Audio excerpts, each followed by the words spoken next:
My name is Clarice Raza Sharif, and I'm the Director of Literary Programs at PEN America. I'm trying not to shout too much. We are honored to participate every year at the Brooklyn Book Festival, which is a true highlight of the fall literary season in New York City. Many thanks to Carolyn, Liz, and my colleagues from the Brooklyn Book Festival Literary Council for such an amazing lineup of events. I'm biased, I think we have the best event, but that's another story. Today, we are thrilled to be in the company of journalists and writers who are on the front lines in the fight for a free press, an essential pillar of a true democracy. At PEN America, we insist on placing literary expression at the core of what we do year-round to protect the freedoms, or the freedom to write and make it possible at home and abroad. Our strength is in our membership. It's a nationwide community of novelists, journalists, editors, poets, playwrights, screen and teleplay writers, publishers and translators, etc. It's a community, and here one thing that I wanted to make sure that I tell you is to invite you to join us. If you want to learn more about PEN America, you can visit the booth 355 to learn more. You'll see me, you'll see my colleagues, ask us a lot of questions. So before we get started, a few quick notes. The book signing will follow this discussion here right outside after the Q&A. We'll try to get to the Q&A, but we're short on time, but let's see how it goes. Questions should be collected on index cards, so if you have a burning questions, please wave your index card and we'll collect it. And then finally, silence your phones, right?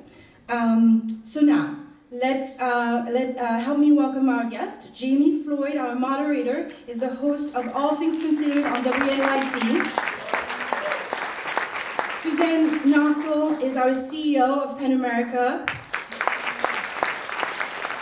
Jim Acosta, CNN's chief White House correspondent and the author of The Enemy of the People.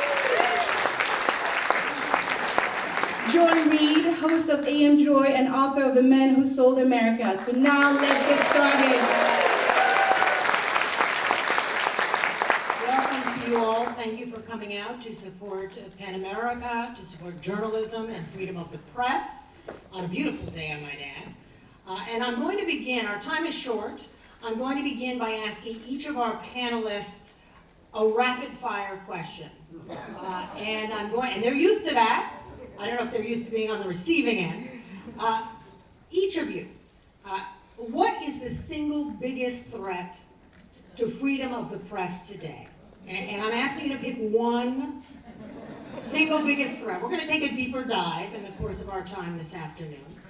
But Joy, I'll start with you. The single biggest threat to press freedom. Well, first of all, thank you, PEN America, for having us as well. And I would say the answer to that, Jami, is it's a one answer, but it's fear/intimidation. Because I think what's happening both here and in autocratic systems around the world, thinking Russia, thinking Saudi Arabia, is that journalists are not being protected. And I add intimidation to it because you also have one political side in this country that's attempting to frighten journalists and intimidate them away from telling the full truth about what's happening with the administration. So whether it's actual fear that what happened to Jamal Khashoggi can happen to you and that you won't be protected by this government, or the fact that the full weight of the government and their supporters are being turned against you, I think those are the biggest threats to a free and open press, both abroad and here, unfortunately, in the United States. Suzanne. Well, I agree with that, but I don't want to give the same answer. But I completely agree with Joy, and that's why PEN America is suing the President of the United States, challenging his acts against journalists and the media, because we believe he's trying to do just that and that he has to be stopped. I'll add one thing to the conversation, though, that worries me, because I think that press freedom cannot be separated from the role of the press and having a vibrant press that plays its role, holding our government institutions accountable. And so, what worries me on top of that is the crisis of truth in our country, and the fact that when the president says that the press is the enemy of the American people, the title of Jim's book, that 40% of Republicans, at least according to recent surveys, believe him, and that they believe that the mainstream media, credible reporting, serious journalists like the folks up here on this stage, cannot be trusted, and they turn to alternative sources, and that is eroding our discourse, the kind of fact base that we use to make decisions as a society, as a polity, to cast our vote at the ballot box. And I think that's very frightening, and I'm not sure quite how we get that back. I mean, I would just add to what Joy and Suzanne were saying. I mean, I think Joy started this off perfectly. I mean, I think that the ultimate enemy of the press is tyranny. If you have tyrannical governments that are seeking to silence the press, obviously that does damage to the pursuit of the truth, which is what Suzanne was talking about. But I think there's a third component to it, and that is complacency. When citizens get complacent, when they don't hold leaders accountable for going after the press and going after the truth, there is responsibility among citizens as well. And one of the things that I raise from time to time is, where are our elected leaders? I mean, people can dump on Trump all they want, but if there are members of Congress who are not standing up for the press in this country, there aren't elected leaders up in Washington standing up for the press in this country, then we have big problems on our hands. I want to come back to the lawsuit, PEN America versus Trump, in just a moment. I want to talk about each of these fears more deeply as we move along. But I also want to talk specifically about what you've written in these two excellent books. Let's start, Joy, with your book that you published in June. The Man Who Sold America, Trump and the Unraveling of the American Story. Now, as far as I know, President Trump was silent for a couple of months at least, I think, unless I missed it. But then he got around, not surprisingly, and I almost hate to give him the oxygen, but he then tweeted, just this week, I think, at you, about you. It does raise, though, a critically important point. How seriously should we take the president's persistent denigration of the press? Yeah. How dangerous is it? Well, first of all, it's funny because my sister's name is June. So growing up, and my brother's name is Orange, so I was always June, June Orange Joy, because my mother would actually call each of us to get me. So I mean, when you said June, I almost answered you. But you are Joy-Ann. I'm Joy-Ann, yes. Well, and it's interesting that my name was spelled right in that tweet, so I think that is that's great. I wasn't surprised. His name was spelled right. You didn't miss the Y in the Joy-Ann. But am I right? There was no comment when the book came out in the spring. Well, the president, I've read a lot of biographies of his, not just the one that I wrote, is more of a TV guy than a books guy. Fair enough. So I doubt that he's read the book. I don't think he's read Jim's book. He talks a lot about Jim, but he is a TV-based person. Donald Trump, in many ways, is the Fox News audience. He's sort of a retired person who plays golf and watches a lot of TV. And so he gets a lot of the information. I don't mean that as pejorative. I think he just watches a lot of television. That's where he gets a lot, if not all, of his information, rather than, say, from his intelligence services, et cetera. But I think when he directly attacks individual people, I think there are two almost opposite results of that. On the one hand, the idea of someone using the magisterial power of the presidency to attack one individual citizen in the United States is actually the ultimate in intimidation. It's the ultimate, it's beyond cyberbullying. It's not a be best moment. It's actually a crisis moment.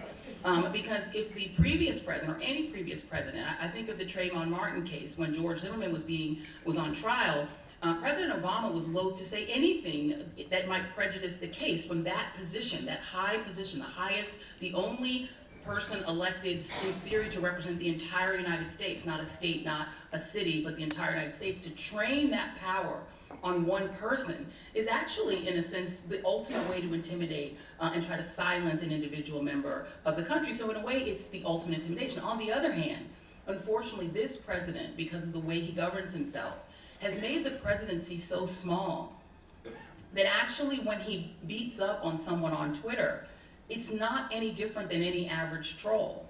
So it's both incredibly intimidating from the office, but in a sense, it's much less meaningful because of who's doing it and the fact that he essentially lives as a troll.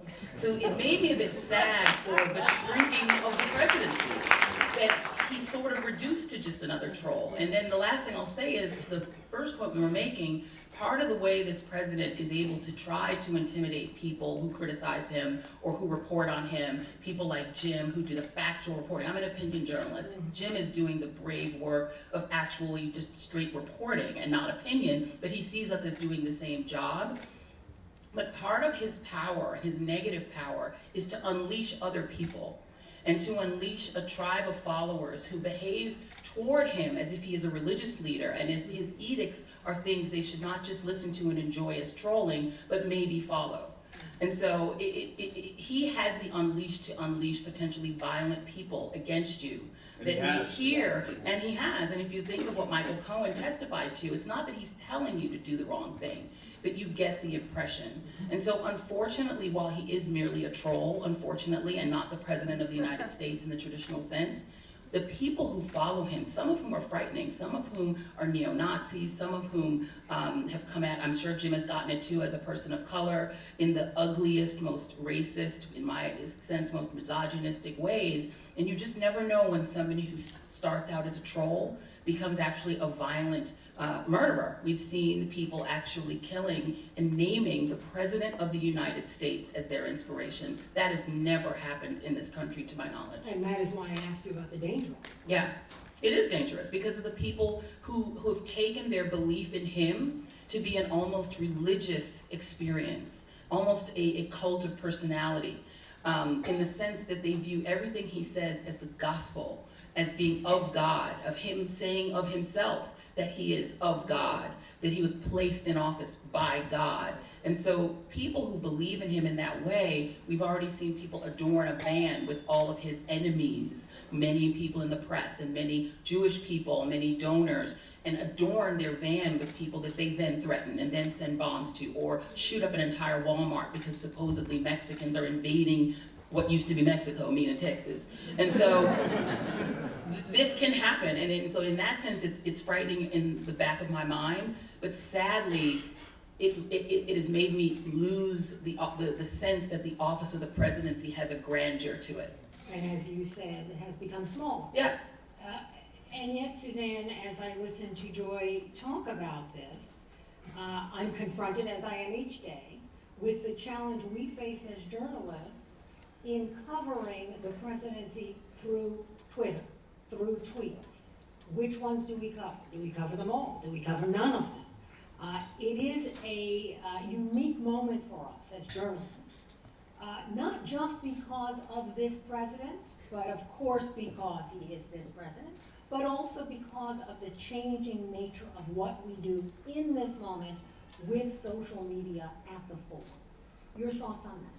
Yeah, I think you're right. I think the transition to social media, it's not just a new medium. It's a transformation of society in ways that we're still only coming to grips with.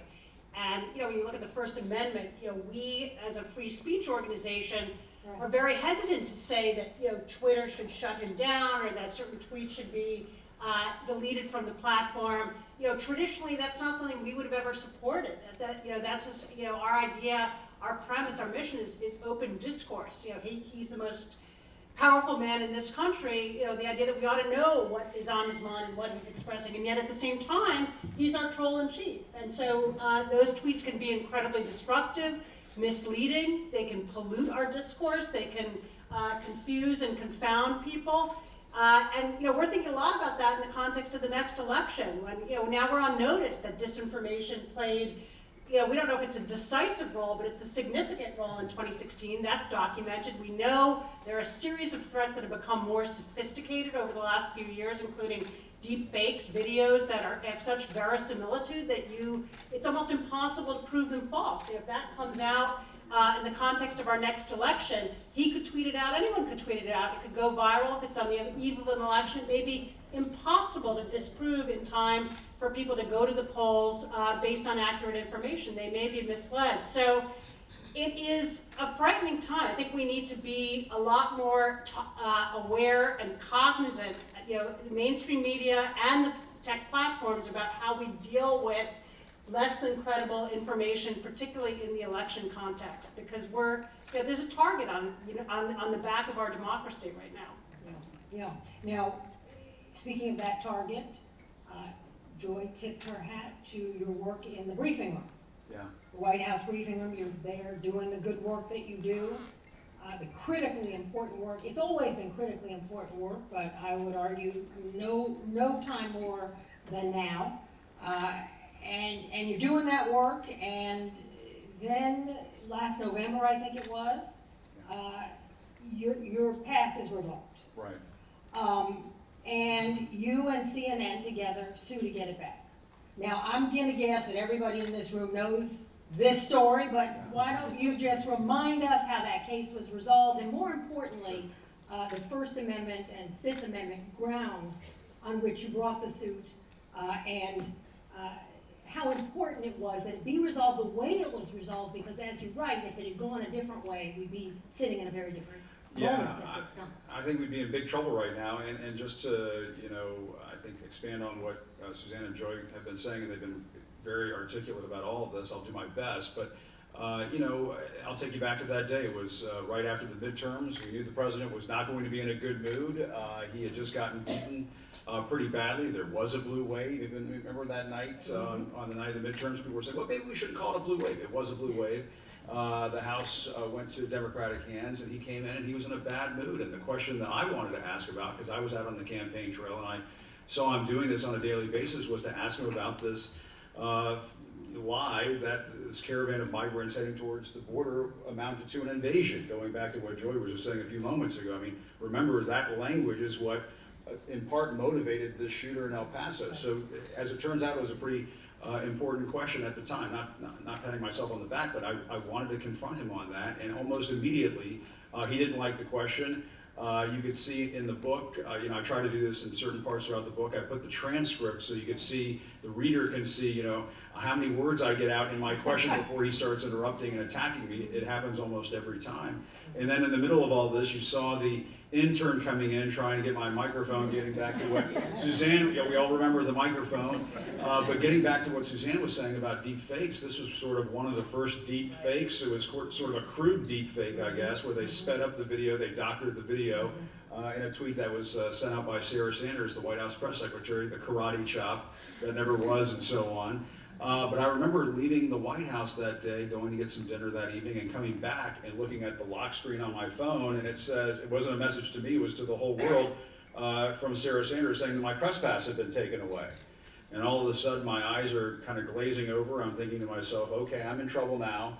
And the thing that occurred to me at that moment is I should get my phone out and start documenting everything. Just get it on video. When the Secret Service came over, asked for my press pass, I handed it over, so that's why you saw the video of me handing over my press pass.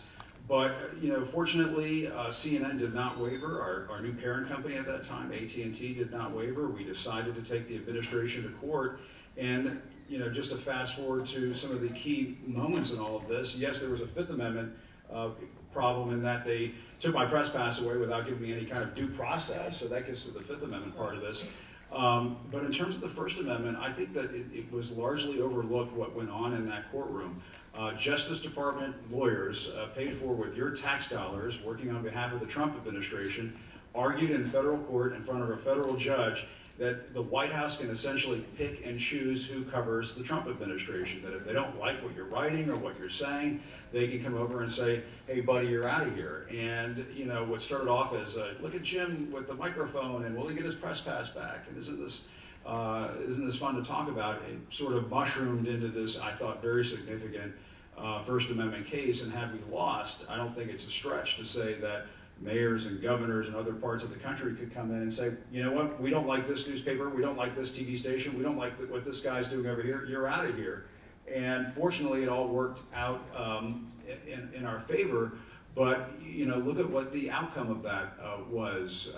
Even though they were towel snapped by a judge that was appointed by the president, they tried it once again with my colleague Brian Caron. They tried to take his press pass away. So this is a concerted effort by this president. He knows exactly what's going on. He's concurring with these decisions to take press passes away, and this administration to try to silence and put a chilling effect on the press in this country to affect and shape the coverage. And people might say, well, this sounds like something out of 1984 or The Handmaid's Tale, or this sounds like a dystopian nightmare. I don't want to take it to that level, but the United States government is trying to affect the coverage of the presidency by intimidating journalists, and that is what is happening in this country right now. It's one of the big reasons why I wrote the book. I was gonna say, you're writing the book. Yeah. Because you want us to, if we're not already awake, get woke. The public has a right to know about this. The public has a right to know about those efforts. And the other thing that, we sort of struggled with as I was putting this book together is how much should the public know about these threats that Joy was talking about. One of the things that happened just before my press pass was taken away was a man, a Trump supporter, sent a pipe bomb to CNN, sent it to various Democratic officials around the country. When they arrested him in that white van covered in anti-media signage, they went into his social media accounts. They had found at that time that he was sending death threats to me. One of those death threats said, "You're the enemy of America, you're next." And one of the tweets attached to it was a picture of a decapitated goat's head. And so we're now to the point of what Joy was saying earlier, where the rhetoric can activate and inspire people to do bad things. And I'm not saying the president is directing people to harm other journalists or whatever, but we have to understand words have meaning, words have power. We try to, impress that upon the people at the White House. It's fallen on deaf ears. Power has power. That's right, that's right. And yet, as Suzanne points out, when the president calls the press the enemy of the people, a significant portion of his supporters agree.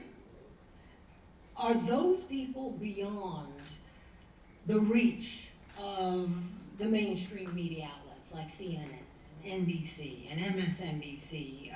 Or are you still hopeful in writing this book that some of those folks can be brought back to fact-based reporting and journalism and information and conversation and dialogue like this? Yeah, I will say that, this is going to take some time. I try to get my story out there so people can read it and see what happened to us and understand what's going on. But that is a question that I asked towards the end of this book. Right. How can the system of disseminating information in this country, that is the press, the mainstream news media, how can it make it through this time if half of the country is unwilling to accept what we're reporting on a daily basis because the President of the United States, his apologists, his propagandists, and so on are telling those folks not to believe what we're saying. A third of the country still supported Richard Nixon after he resigned in disgrace. So, this is going to take some time. Donald Trump could leave the scene in 2021. It may take years, it could take a decade before I think people will start to understand in time that we have gone down the wrong path to some extent. And one of the stories that I tell very quickly, I don't want to monopolize the time, is towards the end of the book I talk about the midterms. This gentleman came up to me at one of these Trump rallies and said to me, "Jim, I want to apologize for something." And I said, "Oh, okay, hang on a second, let me get my phone out, I want to record this one too." And he goes, "Jim, I just want to apologize for giving you the middle finger at a rally that Trump had earlier in the summer." And it's maybe it's a small thing, maybe it's an insignificant thing, but it said to me at that moment that people understand that this behavior is regrettable. And over time, not all Trump supporters, but some of them understand, maybe we've taken this too far and maybe we are all on the same team, and there is something to be said to that. And we see what's happening with Walmart and ammo and That's right. sales of assault weapons. That's right. Companies coming around to at least say to their consumers, we are going I to think do these the right moments- thing in right. some areas. These moments of clarity will come at different Yeah, times for yeah. everybody. Yeah. Suzanne, we are talking about litigation, so let's talk about Pan America v. Trump. Yeah, sure. So we actually filed this lawsuit before Jim's press pass was withdrawn. We filed it in October of last year, so coming up on a year ago. And we did so out of concern about exactly what Joy was talking about, which is that the idea that the president is using the power of the federal government to threaten and retaliate against journalists and media organizations as a way of casting a chill and intimidating reporters from going out and doing their jobs and forcing everybody who covers the president and the White House, the administration, to have, at least in the back of their mind, the idea that if it's too hard-hitting, if it hits too close to home, if it's too irksome and nettlesome in a press conference, that he might slap them down. And whether that's through the withdrawal of a press pass or some form of retaliation against the owner, the media company in question, we saw that pattern, and we believe that pattern violated the First Amendment. Now, the president is free to say he can tweet about Joy, and Jim, and he can even call the press the enemy of the American people, as damaging and wrongful as I believe that is. But he cannot, under the First Amendment, use the machinery of government to threaten or exact retaliation against the media. So we believe that's a clear legal line, and we filed a case just about a year ago. We've had to amend it and write several letters to the court over time because of new incidents, Jim's incident, Brian Karam, and other things that have happened that have substantiated the notion that this is a playbook that the president is operating from in an effort to discredit the media, to deter critical coverage. And it's great that Jim's case and Brian Karam's case turned out the way they did. We turned to our courts, and thank God they upheld the First Amendment and press freedom. And we hope that we'll get a successful result in our case as well, because if these actions were allowed to stand, Jim's absolutely right. Every official across the country would be picking and choosing who gets to cover them and drawing lines about what can and can't be said. And that would destroy the role of the free press in our country. So we think the stakes are very high with this. I want to add one thing about trust in the media, just a piece of this crisis that we are focused on that unfortunately is kind of coming right at the same time as everything else we're talking about, which is the crisis in local news. And we're preparing a report on this. 20% of local news outlets across the country have shuttered over the last, I think, 10 or 12 years.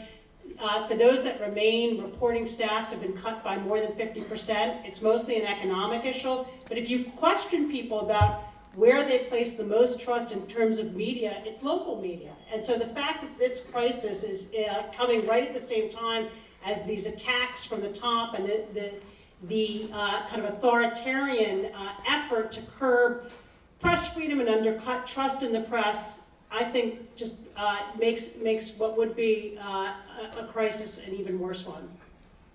We've mentioned Brian Karam several times.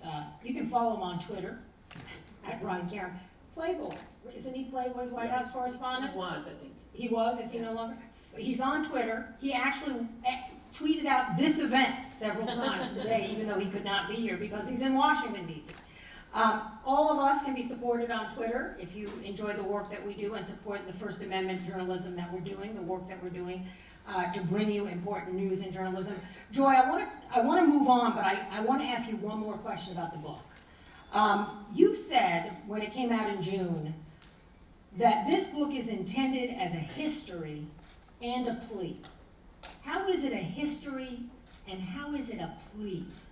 Well, I would say it's a history in the sense that, and Jim goes through this, I'm sure, as well, is that we are in the fire hose. We're sort of at the end of a fire hose. And every day, Donald Trump is doing 10, 20 things and tweeting 10, 20 things that each start to shift the news cycle. I mean, I do a weekend cable news show in the morning. People should be asleep. But instead, people are up watching, and we're trying to craft a show that we have to change 2 and 3 times because he's breaking news on weekends. No one ever broke news on weekends. No president did. But they're breaking news on Saturdays and Sundays.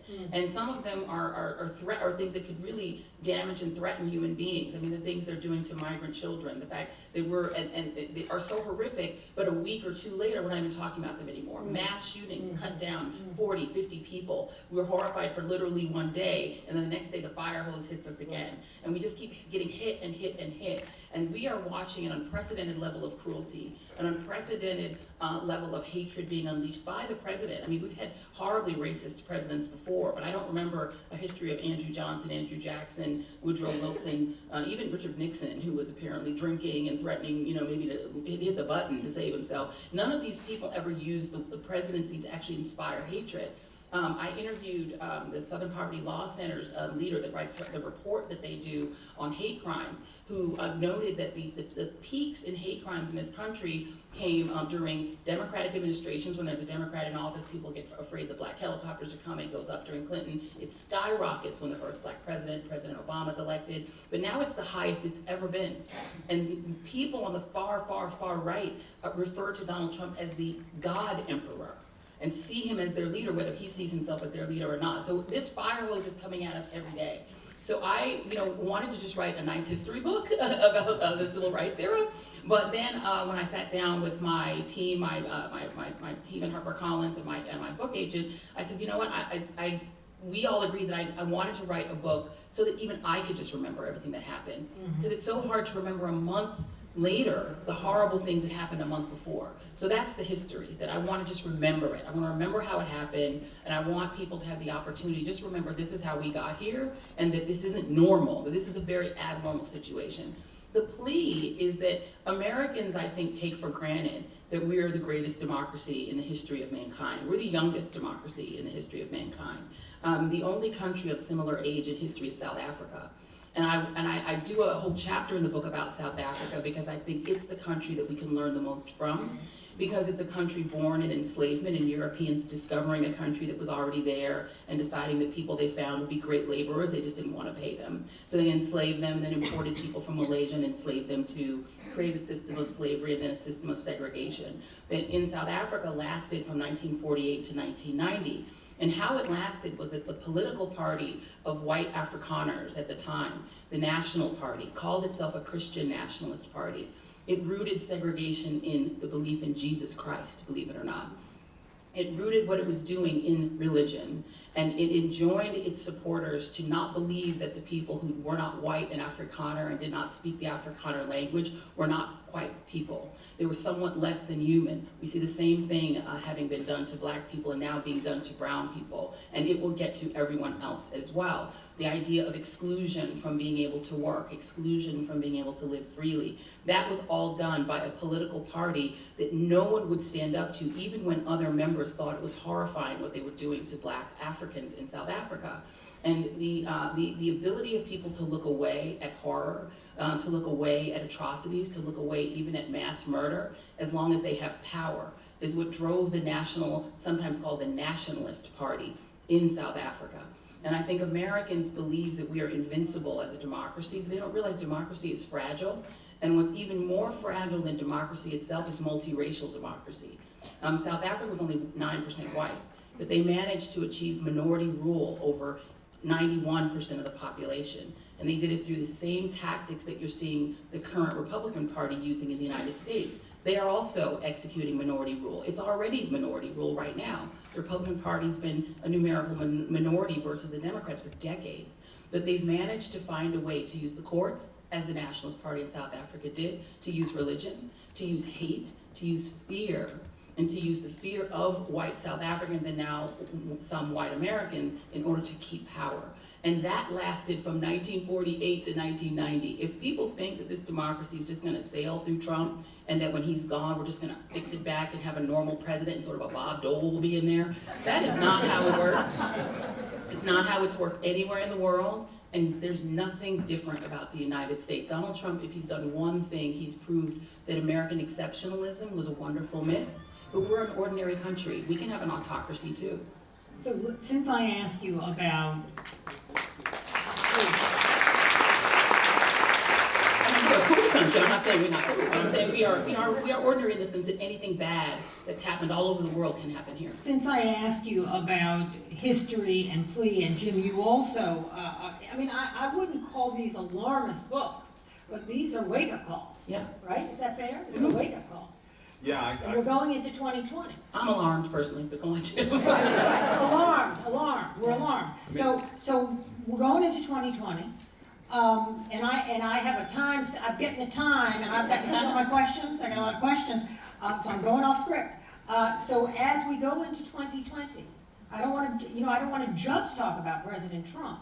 So as citizens, and citizen journalists, what is the single most important thing for us to be doing? I'm going to go this way, and then if we have more time, I'll take some of those questions on the cards.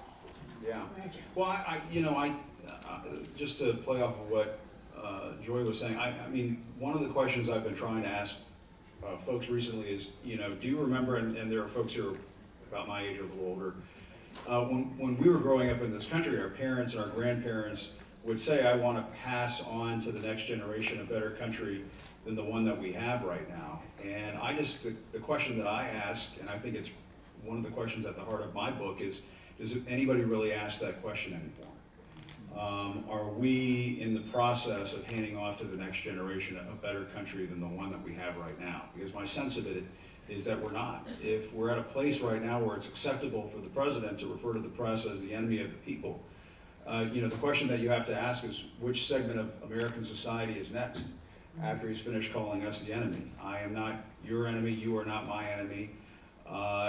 It is not right to refer to your fellow Americans as the enemy of the people. And I think if we are going to have that more perfect union, I think we have to try to figure out a way to get to a better kind of politics in this country, where we're not ripping each other to shreds. We're just at a place right now where people are so politically and emotionally invested in the current leadership right now that I am afraid that bad things are going to continue to happen. It's not a worry about may or may not bad things happen. They're already happening. Mm-hmm. And so my question is, and this is to folks who are about my age or older than myself, is what are you doing to make sure that we're handing off to our kids and our grandkids? Your 401k accounts may look pretty good right now, and you may feel good about your retirement accounts and how much money you have in the bank, and there's a lot more at stake right now than how much we own or how much we possess. My daughter, who is in high school right now, I don't talk about my kids very much because I worry about their safety sometimes. She said to me before heading off to school this fall that she was worried about a mass shooting at her high school.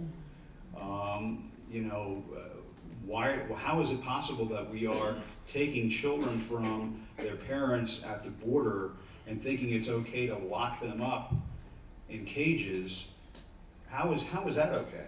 How is any of that, putting all of that together, how is that handing off to the next generation a better country? And so my sense of it is, one of the reasons why I wrote this book is that we all have to hit the pause button and think deeply about where we are as a country right now, because where things are right now is not going to hand off to the next generation a better country. How's my time? You're good. Let me ask, because I have a question here that really picks up on what you've just said, Jim, and it's from someone in the audience. I teach my 8th graders that the press are the eyes and ears, quote, eyes and ears of the people. And that the rule of law says no one is above the law, not even the president. They read that the Constitution gives Congress the remedy of impeachment with or without removal, yet all of my teachings seem a lie. How do I teach our young people truth and hope? Wow. Great question. I'm glad I'm the moderator who have to answer this. Who wants to take that? I'm happy to take B. You want to take it? You go and You can all take it. We can all take it. We'll do it one at a time. I'll be very quick. Then I have one other. Yeah, one of the things I did for the book that I wrote is to interview a lot of really smart lawyers. And one of the things that Donald Trump's administration has proven is that the Constitution's great weakness was that the men who made it presumed that only aristocratic landed men who are white would ever be president. And so they've never built in rules and laws that prevent a president from emerging into a king. The thing they feared was a president becoming a king, yet they built nothing into it to stop it. Donald Trump has proven how far you can break the Constitution, break the rules, because they're mostly not laws, they're norms. And 44 president just agreed to go along with the norms. So the Emoluments Clause seems like it's a pretty strict rule, but how do you enforce it? Who's gonna do it? Donald Trump's whole philosophy is, how are you gonna make me? You give a subpoena to me or anybody in my administration, even somebody who's just a friend of mine, how are you gonna make them show up? How are you gonna make me not make money off being president? If I wanna make money, if I wanna make the military pay me every day, pay me every time they travel, I'm gonna make them pay me. Who's gonna stop me? Right now, the problem in the country is the Constitution has a lot of built-in weaknesses that this president is exploiting, full stop, because he has a Congress that will let him do whatever he wants, both the Republicans who are in the club and earning and enjoying, and the Democrats who seem so afraid of seeming unreasonable that they're willing to allow Donald Trump to run over the rest of us in order not to seem unreasonable. So what I would say that this question should teach their children is that the one thing that autocracy fears is the people. The one thing that every politician fears is their voters. And so, I believe so much in voting. It's my main thing that I care about the most. You need to keep voting until you get enough people in that office who actually believe the Constitution should be enforced, not just fun play reading or something that you can hear on C-SPAN. And I would keep voting out every single person who will not enforce what's in that Constitution to the letter and will not make this president understand that he's Article 2, not Article 1. The power is in the House of Representatives. It was written for the people's house to have the power. And I personally would say, I don't care how much you like your representative, vote everybody out until you get someone in there that will bring this president under control. I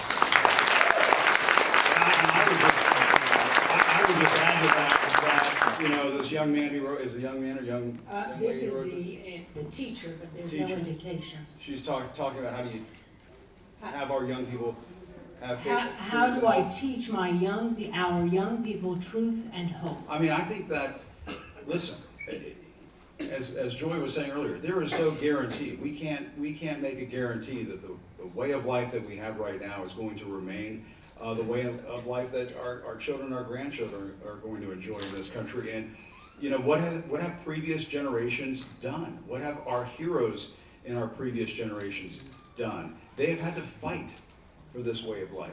They have had to suffer. They have had to endure. They've had to outlast to preserve and expand upon this quality of life that we have in this country. And that's what you teach our young people. If they want to have truth and hope in this country in the future, they're going to have to fight for it. And they're going to have to make sure that their parents are fighting for it and give them a hard time, give their grandparents a hard time.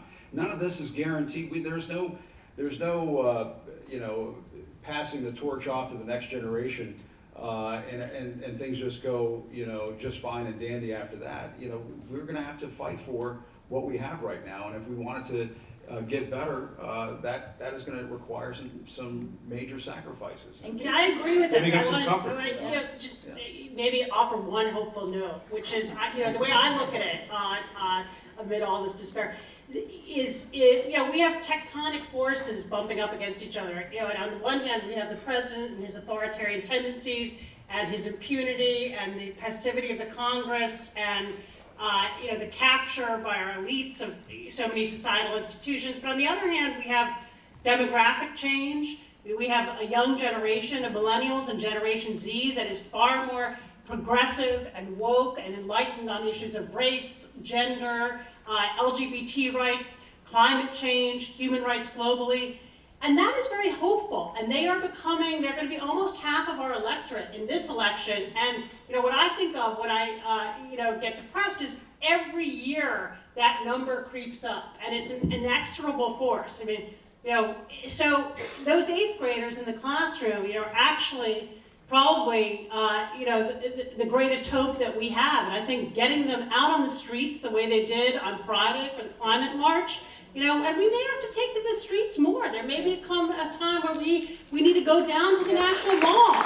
We need to be ready to do it. And can I just say that one of the sort of joys of the last year for me was meeting those little Parkland kids. I raised our kid. My husband and I raised our kids mainly in Florida, and so Parkland's not that far from us. And these little middle class, mostly white kids got out there, and they are as woke as it gets. They're intersectional. They drew kids of all races around the country together. They've been more effective than any anti-gun lobby other than Moms Demand Action, which is also extremely effective. And they basically are the Sandy Hook kids older. They went through the exact same things, but those were babies, and so they couldn't really get out there and defend themselves. But these kids are old enough to speak and to tweet, and they've taken on the present. They're not afraid. They haven't learned to be afraid and intimidated. So I'm actually hopeful because younger people, my kids have made me cover climate change. They're like, when are you doing climate change on your show? Young people get it. They understand that whether it is on race, whether it is on gender identity, sexual orientation, they get it. And there are some there obviously that have fallen into the other side of it as well. But the vast majority of the next generation understands what's at stake, and they are fighting. And I just want to build on that with one point about one of those, because we honored some of those kids, the Parkland kids, at an event we did, and I met one of them, Samantha Fuentes. Samantha had been working as a waitress. Like, that was her only extracurricular. She did not come from a wealthy family. She lived in a trailer for a lot of her growing up, and would spend all of her spare time working as a waitress. And yet within that girl, when this happened, emerged this impassioned and incredibly powerful advocate who took the stage at the March for Our Lives and at our event and, you know, was just an unleashed force. So if you think about all those 8th graders who could be that within them lies perhaps something like this, you know, that could be an unstoppable force. I've got my timekeeper telling me to wrap. The climate may indeed be the issue, as frightening, horrifying, and all-encompassing as it is. That may be the issue that brings us together and moves us forward as a country and indeed as a world. We are, do I have 1 minute? Do I have 1 minute? Am I out of town? Closing remarks. Okay, excellent. So, closing remarks, rapid fire. If a young person comes to you and says, I want to be a journalist, in this moment, looking forward, let's say a college student, what's your advice for that young person? And I'm always thinking in terms of diversifying I didn't get to ask the diversity question, but I'm always thinking about diversity as we cover all of these issues we've been talking about, because that's been one of the problems in our profession. Yes. But what is your advice for young people thinking, and please don't say, don't. I used to say, Go to law school. What's your advice? Joy, you first. You know, and I do get asked this a lot, particularly by young I think there might be some here. college students, et cetera, who say, I want to do what you're doing. And what I always tell them is, now, because of the changes in technology, you can just go ahead and be one. I always tell people that nowadays the way to become a journalist is not necessarily I'm not down in journalism school, I love school's important, but not necessarily to go to school and learn the techniques of journalism like our generation, we're told that's what you do. You need to learn a thing and write about a thing and know how to write. That's the 3 things I always tell young people. Learn a thing, specialize in a thing. If climate change is what you're passionate about, you have so many platforms right now. Write about climate change, write about, is it race, is it gender identity, whatever it is you're passionate about, write about it now. Start establishing your brand now. Everything you write on social media, everything you do establishes your brand. Do it now. Don't wait until you get offered a job. That's number 1. And the most important thing I always told my students, and I tell young people when they come up to me, learn how to write. As a former editor, I'll tell you, the hardest thing to find is somebody who can write coherently. For the love of God, we need more people. Learn how to write. Because if you can write and express yourself in writing, yes, talking is beneficial. If you can write, you will never be unemployed. Because there's always a need for somebody who can write a sentence in clean, perfect, whatever it is your native language is, learn to write. Suzanne, we're keeping it short. What is your message to young people? I just add one thing, which is reporting. I think we need more people who are adept at digging out the facts and getting the story. Yes, you have to write, but if we don't have people who know how to investigate, who have the tricks of the trade and can get past an official who's obfuscating and hiding and dig it out the way the story on Jeffrey Epstein was broken by a local news reporter in Florida. So I think, I don't want to lose that. I think that's essential, and I hope those skills will keep somebody employed for a good long career. I'm going to say if you care about journalism, then you care about the truth, and if you care about the truth, you care about this democracy, and our democracy is only as strong as those who are willing to hold it accountable.